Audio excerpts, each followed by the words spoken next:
Good morning mga kasari. Ayan guys, nandito kami ngayon sa Matabungkay Beach.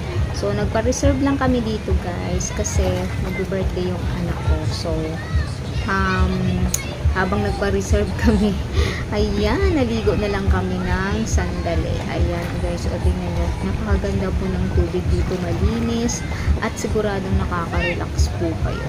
Oh, diba? Sa mga tinderang katulad ko guys, kailangan natin mag-relax, hindi puro na lang pabili ng pabili yung maririnig natin dito sa bahay. So, naisipan kong maligo muna sandali.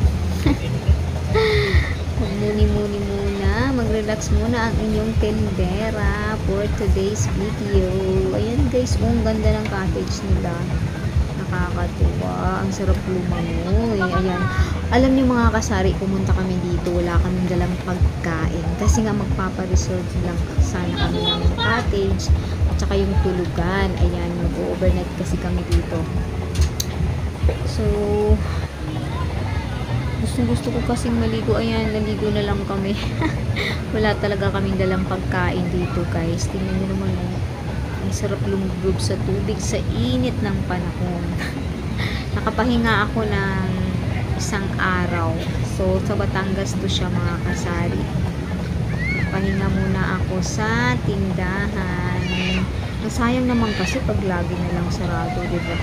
So, close muna ako ngayong araw na to. Thanks for watching guys. Maligo muna ako.